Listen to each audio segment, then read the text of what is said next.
It seems to me that since COVID restrictions lifted, there's a segment of the population that quite hasn't really relearned how to be out in the wild again, if you know what I mean. Yeah, like I agree. More not flagrantly antisocial behavior, but like, we just don't know how to relate to each other the same anymore.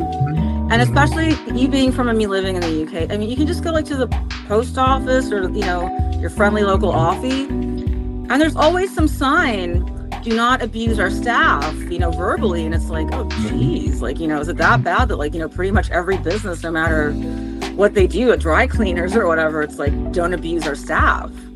I mean, personally, I haven't seen it happen, witnessed it, but, clearly if like...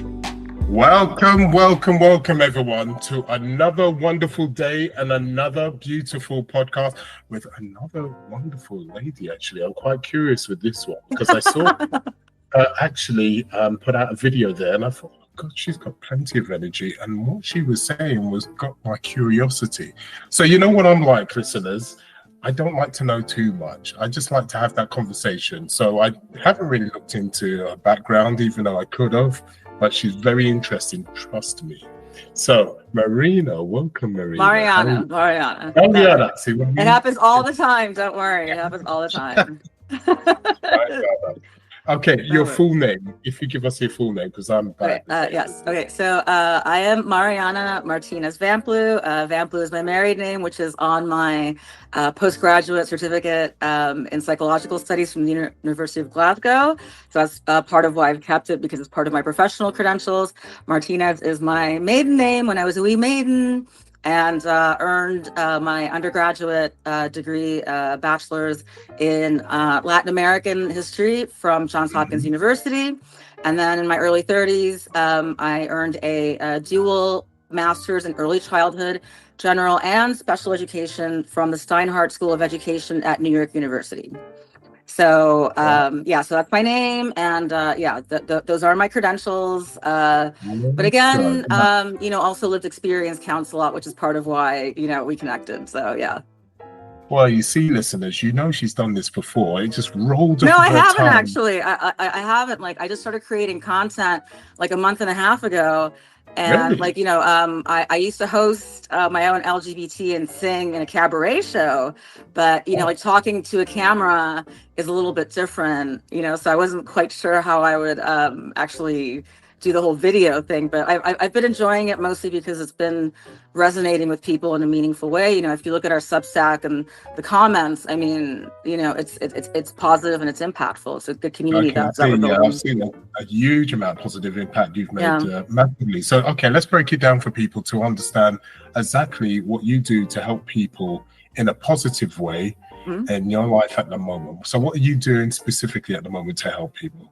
Okay, well, it's not overly specific, but we do have a focus, of course.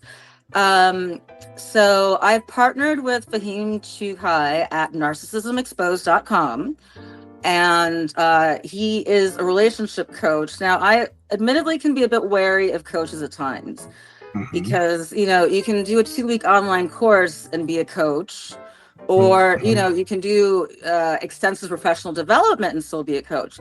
So Fahim is very well trained as a coach, and we're also both fellow survivors of NPD abuse that we are open about. His father, for example, he grew up with a narcissistic father. I'll be 47 next month, so without going into too much specifics, we don't just go into a lover or a relationship. We go into parenting, bosses, family members, relationships. Yes, while our focus is NPD, we are distinctly aware that it is a bit of a trendy, overused armchair diagnosis these days.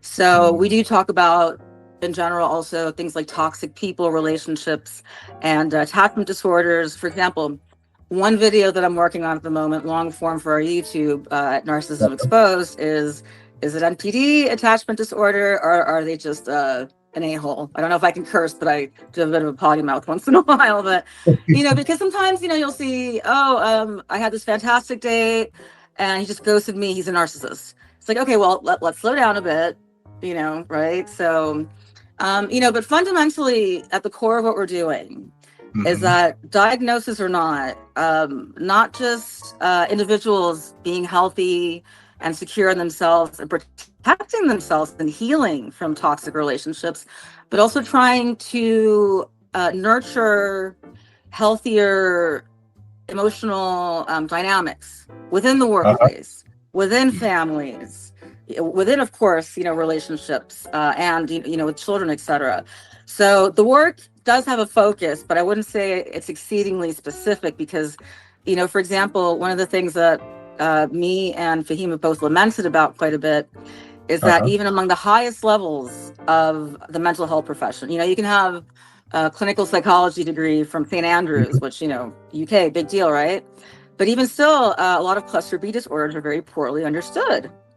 For example, it's estimated to be thought that between 1% to 5% of the world's population has actual NPD, right? And there are various forms of it. There are, of course, the grandiose peacocks that, the average person tends to think about, but there are also the covert ones that, as we go into in our content, can be among the most dangerous because they're publicly like the nicest, most helpful people, but they hide in plain sight and are great at playing the long game. So there, a few different flavors. There's a framework, but they have their own little peculiarities. Kind of like with ADHD, inattentive versus, right? So yeah. Of course. So that being said, fundamentally, it's just about healing and protecting yourself. Because people love to use the word red flag, right? And again, I understand that, but as fellow ADHD havers, let's give just one example. I did a recent TikTok, narcissism.exposed, on 5 signs to look at to see if somebody might be a narcissist. And again, nearly none of these are, boom, right there, right? We tell people, keep your eyes open, see if there are patterns, but fundamentally, without a diagnosis, you do have a right to walk away from any relationship that, just is harmful to you, or there's no equilibrium. So one of the things is that narcissists love to talk about themselves, like, I've been talking a lot so far in this podcast, but as you probably know, if we're sharing stories with someone, especially if it's a painful one for them, we'll tend to share our own back, right? But we don't do it to try to one-up them. We do it because we're commiserating with them typically, right? And that's the distinction. For most people with ADHD, especially a lot of us kind of having felt a little bit like outcasts sometimes in our own version of masking, So usually when we share our own stories, it's not about like, oh no, never mind what you said, my story is more important. We do it because, we want them to feel supported and commiserated with. So again, we talk about, yes, red flags, but not everything necessarily is like, oh, run, right? Keep your eyes open, watch for patterns, trust your gut, but, science matters too. And, just not any one big thing. To keep your eyes open, but also keep your heart soft and a little open too for the right people. Let's talk about these patterns. Obviously, they can manifest in more than one way. But what's the top 3 major patterns that's usually very much so? Okay, one of the tricky ones is if you do any research on NPD and cluster B disorders, is that one of the things that fascinates me is that whether they come from Alberta, Canada, Botswana, Brisbane, they kind of all seem to have like the same pattern with love bombing, idealization, then devaluation, and then discard, and usually a Hoover too. And they need their supply, their validation external, right? So the love bombing one to me is the trickiest one because especially if you're an adult survivor, and you're just coming to kind of, terms with what may have happened to you, which is, can be very painful. We don't want to think this about someone that we loved and thought loved us. You start to wonder, does this person actually like really care about me a lot? Or am I being set up for something more messed up in the future? So that can be a really difficult one for survivors to navigate, lifelong potentially. So in respect to that, I've made a few videos about how even early on in the love bombing stage, narcissists or other toxic people don't respect your boundaries, even if they're small, gentle, and reasonable. For example, you'll say something I'd love to, but I really need to be home by 8 o'clock tonight. Right? Quite reasonable. Or, and just watch for their reaction. An emotionally healthy person, might voice disappointment at it, because they might, of course, want to spend more time with you, but they're not going to argue against it. They're not going to make you feel guilty, things like that. So again, not as a test or a trap, but just, as part of any human relationship, sometimes you can't come through for each other as much as you really want to. So just reasonably and clearly communicating even small healthy boundaries and seeing how they react during the initial phases of any relationship. Again, work, friends, romantic, that will give you an indicator of what you're dealing with, especially again if it becomes a pattern. Because again, as I said, love bombing is, especially when you're getting back out there again, is one of the hardest ones. I mean, you really do think, because again, romantically, if you've been in a relationship with cluster B or somebody else who's toxic, they just shower you with everything. They make you feel like, this person finally understands me and values me for who I am. And, and sometimes with, healthy people, that is authentic. You have your ride or dies that you've known for decades, in my case. But sometimes, it is a calculated pattern of manipulation. That's not just gaslighting, but what seems like intent listening from them is actually to use against you and weaponize you later when you're being devalued and then discarded. They will also do a lot of what's called mirroring. Let me just stop you there very quickly. I know. I tend to go on, but it's so much to cover. It's so much to cover. But I know. And it's so easy when you're at the beginning of a relationship and everything seems to be perfect and I'm understood and etc. And everybody wants that, right? Yeah, and any of us can just be swept off our feet by that feeling. Yeah. So, how can someone determine that there is something not right at the beginning? Is it just a situation is too much too soon? Well, as I mentioned previously, again, keep your eyes open, watch for patterns, but also, keep your heart soft and open a little bit. So as mentioned earlier, the best probably way to get a beat on it is, again, just, normal, reasonable, healthy boundaries communicated with the other person and see what their reaction is. I mean, again, even a healthy person will be like, oh man, I was hoping, we could have had another drink or so, but that's fine. If the other person reacts to your simply communicated and reasonable boundary with guilt tripping you, with anger, with anything negative that really indicates that, I guess, it doesn't matter everything they've done for you the last few months, anything like that, especially if it becomes a pattern, then even with the euphoria of love bombing, you have the right to walk away and probably should. Again, it's rarely any one instance necessarily. Even healthy relationships have their speed bumps. It's how you navigate it, and if it becomes a pattern, that matters more. It's quite a tricky one, really, to be honest. It is. I mean, people say, "Oh, it's like a minefield." Yeah. Well, I mean, yes and no. I mean, again, I really think that because the whole fear of love bombing is a real one for survivors, but I also believe that just simple, healthy boundaries is a quite easy way to get an idea. Again, it's not a test. It's not a trap. It's just seeing your dynamic, their reactions to, not just their needs and wants and your mutual ones in the relationship, but also respecting yours as well as an individual. That's very important, especially in the start of establishing any healthy relationship that will be ongoing. Okay, so when we talk about these healthy boundaries, what does that look like? A typical relationship, that if you've got the clients and you say, look, you've got to have these healthy boundaries, what does it physically look like? What do you say to your clients to say, look, say A, B, and C, and depending on what comes back, be very cautious. Like, just give us a practical and example. Okay, so gotta hydrate. Are you from the UK originally, by the way? Am I what? Are you from the UK originally, by the way? Yeah. What part? I'm in Europe at the moment. Oh, well, yeah. You look very alpine. It's beautiful.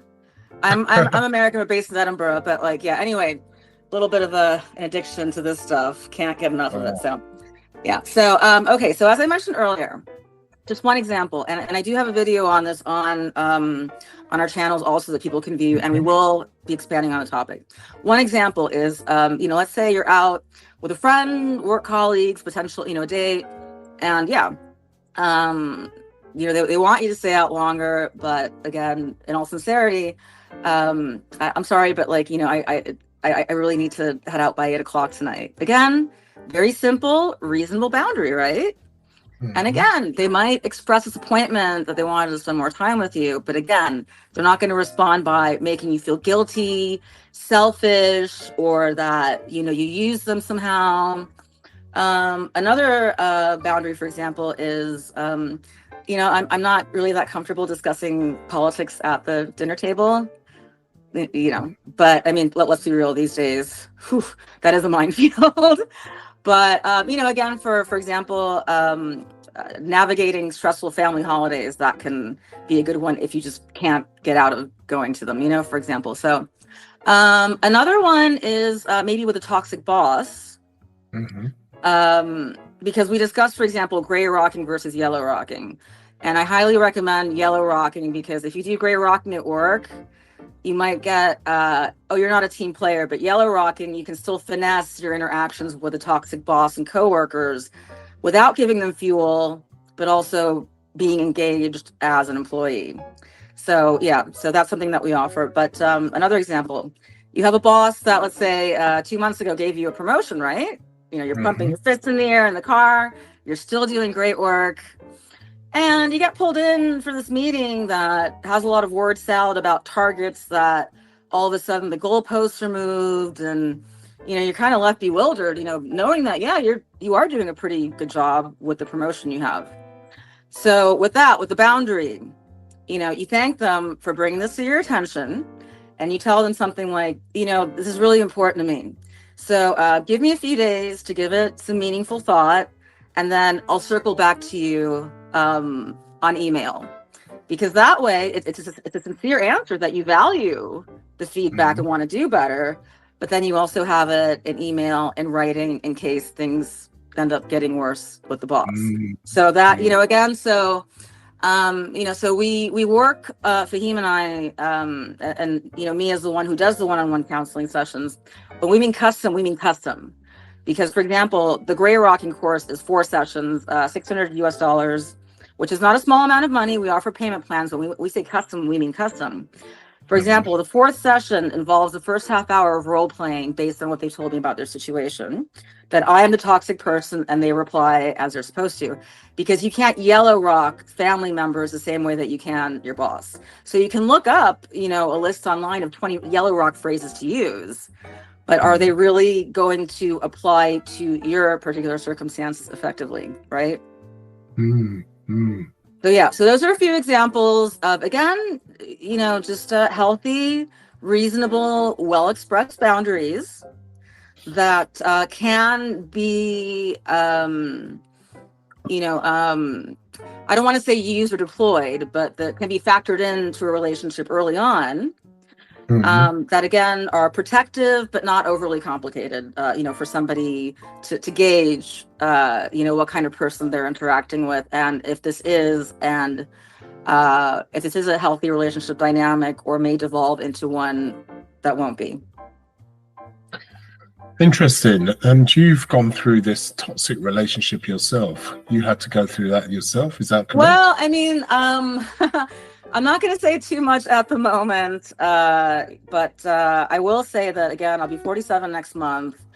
And it's kind of amusing that since I began doing this work, about half a dozen people have sort of been in touch thinking that it's about them, which is amusing because it's like the Carly Simon song, "You're So Vain, You Probably Think the Song Is About You." So I'm doing work related to NPD, and like numerous people kind of assuming it's all about them, which in some ways is actually rather narcissistic. But I do go over how any one of us can have a narcissistic trait or two. For example, when I used to do my cabaret show, I used to love when people, would tell me that I sounded and, looked great and, had a great outfit. But again, fundamentally for cluster B and NPD, especially patterns, especially of lack of empathy or feigning it, of blame shifting, and just a complete inability to take accountability. If somebody with NPD does take accountability, it's often very small and qualified. It's like, yeah, but I had a bad day at work, or, and they're doing it to potentially get them off the hook for something bigger later on. So those two things, just lack of empathy, just constant blame shifting and an ability to take accountability. So again, there are a few boxes to tick. And again, we can all be self-centered at times. We all have our own things to go through. But again, patterns. Because, as people with ADHD, I'm sure you and I probably relate to being really frustrated by, everybody forgets things and everybody gets distracted. And it's like, that's not what this is. Again, just a series of different behaviors and symptoms that are in patterns with any situation that you're dealing with relating to the mind.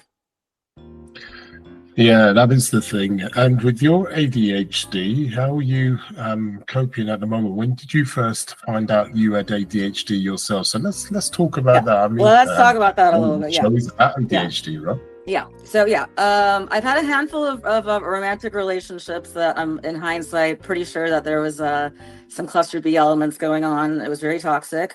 There's one boss that I had at one point that I'm almost completely certain also had it, and one friendship for several years that just drained the life out of me that I'm pretty sure also. So again, we don't just go over romantic relationships. It happens in all aspects. Fahim, his father. So I was one of those kids, again, I was born in 1978. So growing up in the 80s, at that point, growing up in central New Jersey, it was thought back then that mostly or only boys had ADHD, if it was even recognized at all, right? Yeah. So we fast forward to the 90s, 1992, I start high school. It's actually, an exciting time to be a teenager. Like, the whole grunge thing is happening, and, the Berlin Wall fell, that better world that we thought that's kind of a dumpster fire now did seem possible. And I was fortunate enough to have gone to high school in an upper middle class suburb, but it was also very ethnically, racially, religiously mixed, so I was very lucky in that respect, and academically it was good. But let's just say that I was raw dogging it academically, because if you're not medicated, you develop a lot of coping mechanisms to overcome the ADHD, to fill in those gaps, right? Of course. So I was that kid who got the report card. It's like, hang on a second, let me just draw the blinds because the sun is out in Scotland, which is nice normally, but not right in my eyes. So just give me a moment to draw the curtains. Sorry about that. Hello, she's back. I was like, all right. So, so I was that kid who got the report cards, which a lot of ADHD, people who got diagnosed at an older age can relate to, very intelligent, but needs to apply herself more, and, things like that. So, but I ended up doing well enough again in high school that I ended up being admitted to a number of, really good schools, not just Johns Hopkins, but several other ones, and I chose Hopkins, which, is a small school. I think it has about like 3,000 people, but I think it's like ranked like number 6, like higher than some Ivies. It's one of those schools like Stanford where it's not an Ivy League, but, still, yeah. So, I was really proud of myself for having achieved that. And actually 5 friends that I went to school with, that grew up with, were also in my graduating class, which is kind of nice. So, but yeah, I struggled at university also because, yeah, it wasn't that I couldn't handle the material. That wasn't it. My professor, my main professor, Franklin Knight, who's Jamaican from Negril, he's still alive. I love him. You know, he really believed in me. And, you know, he put me as an undergrad in, you know, a few graduate seminars. When I was in high school, I took graduate level classes at Harvard Summer School, you know, and this is not, again, to brag about my credentials. It's that I've always loved learning. And even with my ADHD, I managed to, you know, overcome barriers to, you know, being able to access it. And again, continuously trying to use it, not for me to show off, but also to also give back. So I graduated from Hopkins, and but it was hard. It was hard. Not just because it's an exigent school, but, you know, just a lot of the coping mechanisms that I developed in high school weren't quite working there. So I moved to New York City right before 9/11. Graduated class of 2001. Took me 5 years to get my degree, but I got it. And yeah, and then spent a couple of years a bit adrift, lived in New Orleans for 2 years pre-Katrina, and then I moved back to New York in 2004. And I read an article on a flight about ADHD, and I think it was like, you know, Fast Company or something, not related to medicine at all. Okay. But I started crying on the plane because I thought, oh my God, this is me.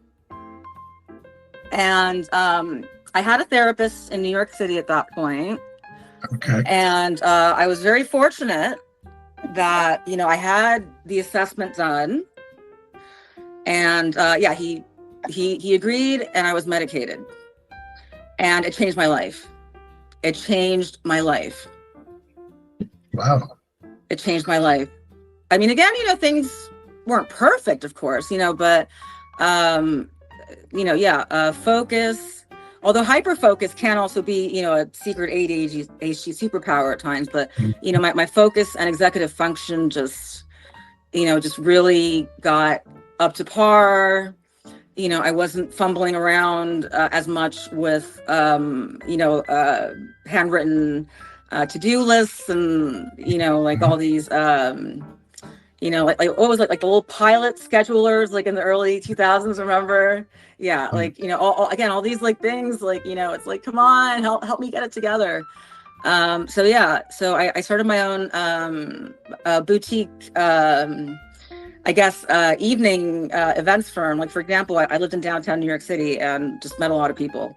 So, oh, you wanted that reservation at Liberty Inn and a night out afterwards, a table at Bungalow 8? I can do that for you, you know? So, yeah. So again, you know, primarily everything that I've done has been about connecting with people, but in an authentic way. Like, you know, for me and Fahim, authenticity isn't just a buzzword, because especially when you're dealing with NPD and, you know, gaslighting, that kind of thing, the last thing that people that come to us want is just more bullshit. They want authenticity. Right. So you decided to do the medication because things became quite awkward, quite difficult, etc. So what is that? Well, I didn't really fully know what I was dealing with again, you know, because remember, you know, 80s and 90s, it just really wasn't quote unquote a thing. And if it was thought to be mostly boys. And I was academically accomplished. So, you know, why would I have it, right? You know, but again, as we've seen, just even in the last 2 decades, those things don't really matter. You know, we've heard a lot of stories from people with ADHD who are diagnosed as adults, who are also women, who also raw dogged it academically, for lack of a better term. So yeah, so we do know a lot more now, which I do believe correlates to the, oh, everybody has ADHD now. It's like, no, we're just more aware of the comorbidities and the realities of it and how it presents or it doesn't present, depending on individual differences. So, yeah. I mean, including cultural also, for example, you know, a friend of mine in grad school who's from Delhi originally, I helped her guide her to a private assessment.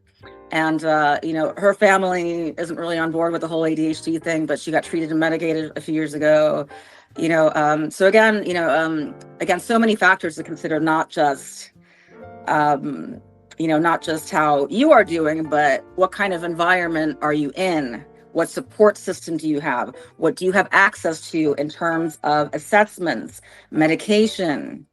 For example, I live in Scotland. I'm on Elvans currently, 40 milligrams a day, fantastic medication.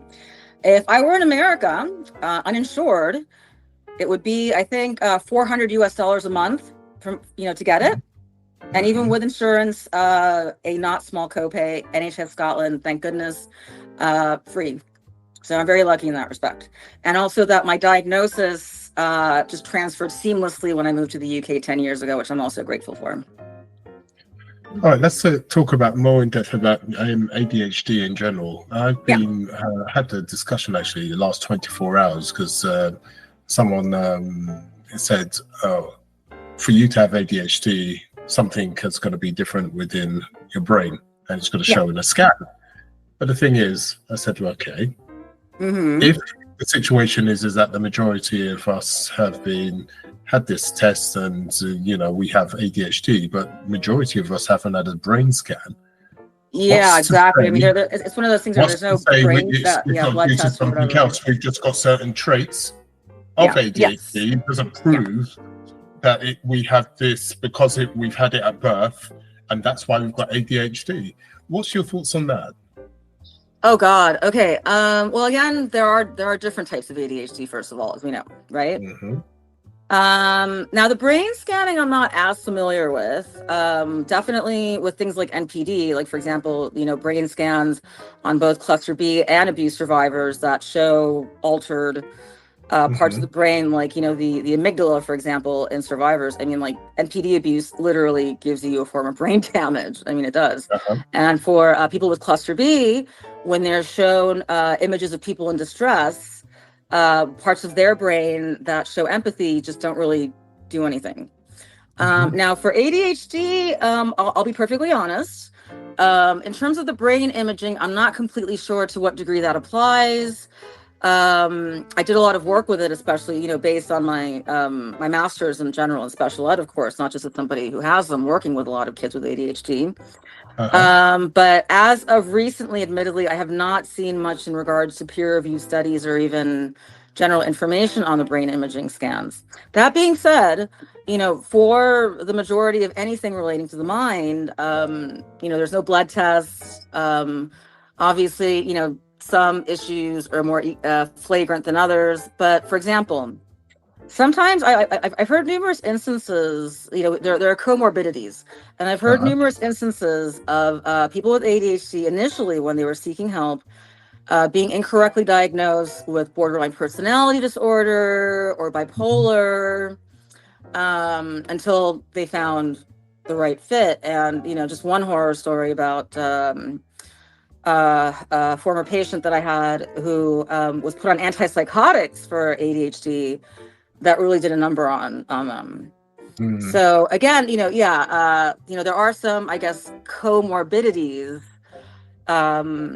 especially with, I guess, the excitement that some of us with ADHD, myself especially, maybe can seem a bit quote unquote manic, but, we also have our introverted moments too, and we need to recharge our social batteries and get our spoons back also. So with the brain imaging, I still think we're very much at the pattern recognition and honest self-reflection and assessment stage of it. Again, despite the credentials that I have, I hardly claim to know everything. I love to keep learning and evolving, not just as a person, but as a clinician. So that is something that actually, now that you brought it up, is something that I'm definitely more interested in seeing what direction that goes, for sure. No, I totally get it. I mean, like I said, I like a good conversation, but I like to use a bit of common sense, because I think to myself, with so much that's happened in the last few years, be it medication we've taken, processed food with all the toxins in the food, etc. Microplastics. We could go on. We have a spoon in our brain. Did you read that? Exactly. Yeah, like adults now have the equivalent of a plastic spoon and microplastics in their brain, and I talked about that with a few friends, not just in the field and out, but it's just mind-boggling. Like one of my closest friends who I went to undergrad with, She has a PhD in neuroscience from Hopkins also. Salt of the earth, but yeah, I mean that is wild. Exactly. Things like that, yeah. Also, I don't think enough time has passed, and I don't have any studies to back this up. This is just, I freely admit when something is just a matter of opinion, but based on something that it seems to me that since COVID restrictions lifted, there's a segment of the population that quite hasn't really relearned how to be out in the wild again, if you know what I mean. Yeah. Like, I agree. More, not flagrantly antisocial behavior, but we just don't know how to relate to each other the same anymore. And especially you being from me living in the UK, I mean, you can just go to the post office or, your friendly local offie, and there's always some sign, do not abuse our staff, verbally. And it's like, oh, geez, is it that bad that pretty much every business, no matter what they do, at dry cleaners or whatever, it's like, don't abuse our staff. I mean, personally, I haven't seen it happen, witnessed it, but, clearly if it's that out there, it's an issue. So again, just an educated opinion based on observations. But I think COVID bubbles and just flat out isolation really did a number on some people that they just, and also the physical aspects of, long COVID too, it really had an impact that I don't think we're dealing with globally effectively, even in the more developed countries like the UK and even the continent in Europe. No, you're totally right. And this is exactly why when I had that conversation the last 24 hours, I says, there's a lot of people being diagnosed with ADHD, but I believe we can have, especially when you're using a tick list, as you said, no blood test, no scans.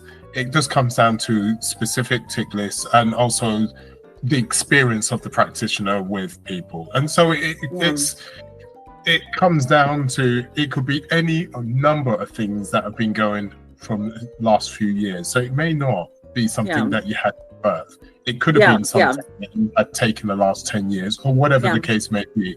And this is why I'm very cautious when people say, when you've got ADHD, you had to be born with it. Not really. Again, it's very similar to autism and just people on the spectrum, and that yes, we're aware of it, and again, the spectrum is massive. I've worked with children mostly on every end and in between, who are very high functioning to just fully nonverbal, for example, both in my undergrad and when I was teaching in New York City for a while. And also, friends and people in my personal life too, just all kinds of neurospicy folks. But the thing is also that, for a lot of us, and it's not that we need to make excuses or be victims. That's not it. These are realities that, it's like, oh, well, back in my day, it's like, oh, no, back in your day, people got blind drunk to cope with these things that we're diagnosing and being able to treat in a healthy manner now. Come on. So just a personal example. Yeah, I have ADHD, but also anxious attachment disorder that I've been working on for years. So those can overlap a little bit, especially when it comes to the RSD, the rejection sensitivity dysphoria, right? Interesting. But again, I was a singer, and I'm still getting booked, actually. Hold on. Let's track down back on the anxiety disorder. That's quite a difficult one. I know a lot of people. Not so much anxiety disorder, but anxious attachment, which is more of the relationship interplay. Okay. Let's talk about that. Give us a bit of information on that. Yeah. Okay. So there are a few types of attachment disorders which can, again, sometimes overlap with some minor NPD and cluster B traits. For example, there avoidant, especially attachment disorder, can sometimes be mistaken for that. Anxious attachment means that you have a hard time, feeling secure in any relationship. Again, not just romantic, friendships, family bonds, work settings. And, when you combine that again with the rejection sensitive dysphoria that often comes with ADHD, yeah, it can really, make for quite a stew. But again, these are things that I've been aware of and working on for years now, luckily, so even though it's been painful at times, the gift of having that clarity, and a good support system and the privilege of, access to decent medical care, of course, helps a lot. So, for example, as I mentioned, for 2 years, I worked as a singer and, cabaret producer and hostess. And, you get rejection. That's just showbiz, right? You're not going to be everybody's, flavor, right? I mean, there's a quote that I love by Dita Von Teese that pretty much goes, I'm going to paraphrase it. You can be the ripest and juiciest peach in the orchard, but there's always going to be someone who just doesn't like peaches. So, I've learned through, therapy, including, CBT, which helps with ADHD and attachment disorders, by the way, in my case, the anxious attachment and the RSD has come down much more than from when I was like a teenager, for example. Things still sting. I'm not a stoic. I'm not numb. But at the same time, you're able to process it overall in a much more healthy way. Like if a particular, club doesn't want to hire me for their Friday night slot, okay, well, I'm not for them. But next month, even though I'm still doing, the therapy stuff and whatnot, I got booked to do an hour-long headliner at the Crest Fringe Festival in Croatia. I just applied, like a 3-song slot, this will be fun. It's like, oh, would you like an hour-long slot? And I said, yes, thank you. Wow. Okay. So, things like that, just putting yourself out there and, again, the RSD and the anxious attachment can really make, for a mix where it feels like it can hurt a lot more than it should. And that must be really difficult for you, especially when you're doing the video with the not as much again, because again, having that gift of clarity for years now and working on it has helped a lot. Again, some things are going to resonate with some people more, and that's kind of the way it is. Fahim, my partner, not only is a coach, but he's also good with the digital marketing part. So so I don't necessarily take a lot personally. I mean, I'm open to constructive feedback, of course, and having dialogues, like, for example, it's like, maybe like, raise your chin a bit more, and it's like, all right, and maybe, slow down on certain clinical terms to make sure that viewers, really understand them. All right, fair enough. Right. So again, I still have my bad days. Things still stink sometimes. I'm not a robot. But, again, having the access to what I've had, the privileges that I've had, has made it much better compared to, for example, when I was a teenager in my early 20s, now as especially like, my 30s and now mid 40s. So, yeah. Can I just ask you also, is what made you want to help people and be there for people to help them through the situation of narcissism and all of that? What made that decision to go in that direction? I think that it just came from the disorder itself being so poorly understood. And survivors themselves being so poorly understood. I mean, for example, as I mentioned earlier, to circle back, it's thought between 1% to 5% of the population has NPD. Now, 1% of anything statistically usually isn't significant, right? But there are 8 billion people on Earth. Let's say 3% of the population has NPD. That's 240 million people. 3% of the population, not that small anymore, right? So and again, not just NPD, but also just, working on toxic behavior dynamics, healing from them, protecting yourself, building and nurturing healthy relationships. But yeah, fundamentally, like, if you go on, like survivor forums, whether they've been out of the relationship, whether, again, parents, partner, etc., whether it's just dawning on them or for years, it's easy to think, that they're using very hyperbolic language and being drama queens. I mean, you will see terms like soul destroying. I don't even know who I am anymore. My brain was thrown into a blender. And I mean, and people will say to you, even close friends that you reach out to sometimes, all right, you know, everybody goes through a hard breakup. I get it, you know, but calm down, you know, but it's one of those things that, as Fahim and I have talked about, you know, as fellow survivors, not just, you know, with credentials, it's not a fun club to be in. And if you know, you know. So I think that's fostered more trust in us, you know, the authenticity, again, not just the credentials, but yeah, we've been there too. So yeah, fundamentally, yeah. So, you know, for me, it was an opportunity to use the experience and knowledge that I had also working with children in both what led to adult disorders, but also children affected by caregivers with again, you know, not just any 1 or 2 degrees. But yeah, so that was it. Just like using all this to, I guess, you know, just give back. And yes, you know, keep a roof over my head and eat, you know, capitalism. But again, you know, meaningful work. Yeah, because you're doing something that you have a passion for. So that's... I really do. I mean, this is like a startup, to be honest. You know, Fahim and I are just getting started. You know, the YouTube channel is monetized, but small. Right now, you know, just, yeah. So, but again, you know, we're not out to become moguls. We're not like looking to buy a private jet, you know, with like narcissismexposed.com on it or anything like that, you know. Yeah, you know, like a, you know, sustainable income, of course, but we offer loads of different types of content, you know, from free that's valuable, like on Substack, subscription models, ebooks and worksheets that are like, you know, $15, $20 each.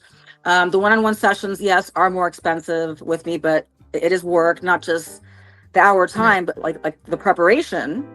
As I said, you know, for example, the co-parenting protocol. Apart from the sessions, if you live in Kerala or in Florida, I'm going to be doing research on what the family courts are like there before I work with you. So, you know, instead of like, you know, a random coach that charges $4,000 for 8 sessions that she tells everybody the same, you know, co-parenting courts. I mean, no. I mean, when we say custom, like, we mean it.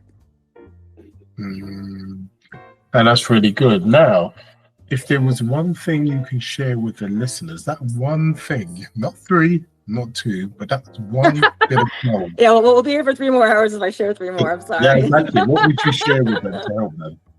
Well, so so tell me again, one thing that to share with the listeners, something that was a bit of gold that could help their lives, enrich it. Just one thing. What would you share with them? Okay. Trust your gut, trust patterns, but also let yourself be a little bit soft and embrace the joy that life has to offer. Again, you know, don't be that person that builds this crusty, moldy, you know, fortress around their heart. Maybe build a moat around it. You know, maybe like, you know, build a moat and be more selective about who gets to paddle across it to access you and your heart, because you know, you are a person, well, as in general, all of us, our care, our time, our energy are all finite resources. Our love might not be, but those other things are.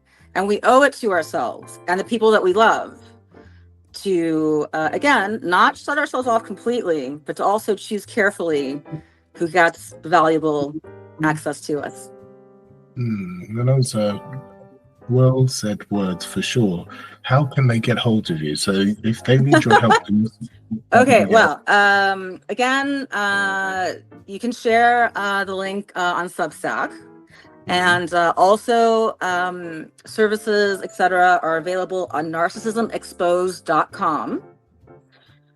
We also do have our YouTube channel, Narcissism Exposed, with shorts and longs with me and Fahim. And there's our TikTok that just started a couple of weeks ago, which is narcissism.exposed. And I'm doing the videos for that so far. We've only been at it for just over 2 weeks on the TikTok, and it's really resonating. So definitely, if folks want to come over, and this is not just about engagement, you know, I welcome your feedback for ideas on videos. And I do often say that, you know, I welcome seeing and reading comments, because your perspective, others' perspective, not just mine, can also prospectively help somebody else on their own healing journey too. Mm. Even when I'm talking at a camera and TikTok, it's important to have dialogues fundamentally. That is how healthy relationships work. Not just communication, but sometimes hard conversations, but yeah, dialogue. And I can hear your passion for sure. And listeners, as you can hear, she has a huge passion to help as many people as possible. And I wouldn't say as many people, because again, I have to be careful to not overload myself too. And I love what I do. But again, this is not solely about money. If I don't feel that, I have the capacity as an individual myself to take on, like 60 clients a week, it's not going to serve them any good either, right? It's just not. So yeah. But yeah, I mean, again, we are here to help. Again, the free content online, one-to-one, lots of in between at any price points, because we know that toxic relationships sometimes can often leave you not only emotionally, but financially drained too. So we don't want money to be a barrier to getting support in our community. Well, the listeners will contact you. I'll put the details below as normal, listeners. Oh, thank you. The information will be down there, and like and subscribe and all those wonderful things. And thank you for coming on the podcast. Thank you for inviting me. I mean, yeah, I when I saw your Substack, again, I thought it was fascinating and fantastic content, and I definitely hope that this isn't the last time that we work together, because again, there's just so much potential for, I think, lifting the weight off the shoulders of people.